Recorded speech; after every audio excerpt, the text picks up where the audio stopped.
नमस्कार, मैं शिवम हूं। आप DSD न्यूज देख रहे हैं। तेजस्वी यादव के प्रेस कॉन्फ्रेंस के बाद अब बीजेपी की तरफ से भी बयान आ गया है। जी हां, बीजेपी के जो निखिल आनंद प्रवक्ता हैं उन्होंने अपनी बात रखी।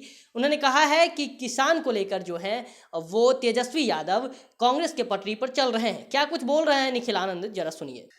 देखिए, तेजस्वी यादव जी को अपने शासनकाल का दौर याद करना चाहिए कि किस चुनौती के दौर से, अगर वो याद करेंगे तो पता चल जाएगा कि किस चुनौती के दौर से बिहार की कृषि आगे बढ़ी है।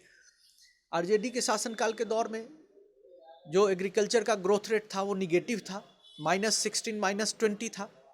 आज कृषि क्षेत्र में पॉजिटिव ग्रोथ ट्रेंड होना शुरू हुआ है। और जो अन्न उत्पादन के क्षेत्र में दुग्ध उत्पादन, पशुपालन और इसके अलावा मत्स्य उत्पादन, अन्य क्षेत्रों में भी एक पॉजिटिव ग्रोथ हुआ है, उसमें उत्पादन बढ़ा है। इससे कृषि क्षेत्र में निश्चित फर्क पैदा हुआ है।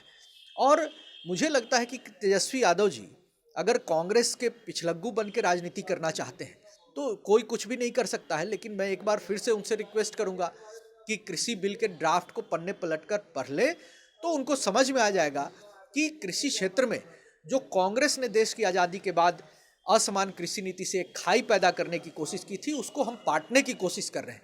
जिस तरीके से हरित क्रांति जहां हुई थी, आज देखिए कि वहां की एग्रीकल्चर चुनौती के दौर से गुजर रही है। वहां बिचौलिया व्यवस्था है। इस बिचौलिया व्यवस्था के कारण कौन परेशान है? जो महाराष्ट्र में शुगर केन इंडस्ट्री के कौन माफिया लोग हैं? तो ये माफियागिरी कृषि क्षेत्र में हम खत्म करना चाहते हैं। बिचौलिया की व्यवस्था खत्म करना चाहते हैं। मिडिल मैन के कॉन्सेप्ट पे किसान अपने अन्न उत्पादन को खरीद फरोख्त ना करे, वो कहीं भी स्वतंत्र तरीके से बेच सके, ज़्यादा मुनाफा कमा सके। और जो भ्रम फैलाया जा रहा है जो निम्नतम समर्थन मूल्य को लेकर के, उसके बारे में प्राइम मिनिस्टर और एग्रीकल्चर मिनिस्टर स्पष्ट कह चुके हैं कि वो लागू रहेगा। तो देश की जनता को, सबको भरोसा होना चाहिए। और अगर कोई बात है, सवाल है, तो कृषि मंत्री जी के दरवाजे खुले हुए हैं। कोई भी संवाद कर सकता है, भ्रम का निपटारा कर सकता है।